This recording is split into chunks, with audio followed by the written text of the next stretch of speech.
দে মোরে সজনী তোরা আপন ঘরে যেতে দে মোরে সাজায়া গুজায়া দে মোরে সজনী তোরা আপন ঘরে যেতে দে মোরে কল পাতা গরম জলে আদর করে গোসল দে মোরে কল পাতা গরম জলে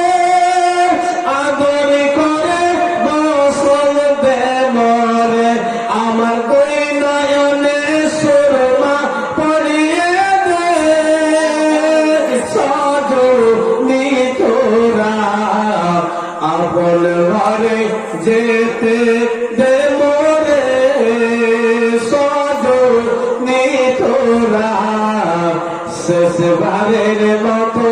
বিদায় দে মোরে এত রঙ্গ এত বাহার পুরাণ সহে না আমার এত রঙ্গ এত বাহার পুরাণ সহে না আমার আমার বাসের খাঁচার পালকি বানিয়ে দে সজনী তোরা আপন ঘরে যেতে দে মোরে সজনী তোরা শেষবারের মতো গোসল দে মোরে ভাই বন্ধু আপন জন সঙ্গে তোমার কেউ হবে না ভাই বন্ধু আপন জন সঙ্গে তোমার কেউ হবে না আমার শেষবারের মতো বিদায় দে মোরে সজনী তোরা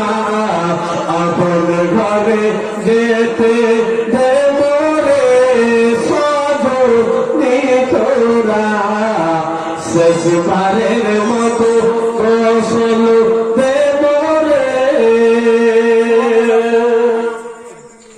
বেরাদার ইসলাম মুআজ্জাজ সামিনে কেরাম আল্লাহ তাবারাক ওয়া তাআলা পবিত্র কোরআন মাজিদ ফুরকান হামিদের মধ্যে বলেছেন হে আমার বান্দা বান্দীরা তোমাদের যখন মরণের সময় হয়ে যাবে আজ রাতে ইসরাইল তোমার দরবারে উপস্থিত হবে সময় মতো তোমার আত্মাখানা বের করবে সময় দিবে না এবং সময় আগেও তোমার আত্মাখানা বের করবে না তাই বান্দা বান্দীরা শুনে যাও মরণ তোমাদেরকে বরণ করতে হবে দুনিয়া তোমাদেরকে ছাড়তে হবে দুনিয়া ছেড়ে তোমাকে চিরজীবনের মতো চলে যেতে হবে তাই কবর হচ্ছে একটা ঘর অন্ধকার ঘর যে ঘরে বাপি থাকবে না সাথী থাকবে না যে ঘরে দুনিয়ার কোনো সাথী বন্ধু আপনারা হবে না তাই ভাই বন্ধু বলেন আমার কবরে বাপি এবং সাথীর জন্য আপনাকে নামাজ রোজা হজ যাকাত ইত্যাদি করে যেতে হবে বেরাদার ইসলাম মুআজ্জাজ সামিনে কেরাম যে এই বয়স্ক মা আমার দুনিয়া ছেড়ে বিদায় হয়েছিল সেদিন আপনাদের গ্রামের মসজিদে এলান হয়েছিল এলাহি সাহেবের মা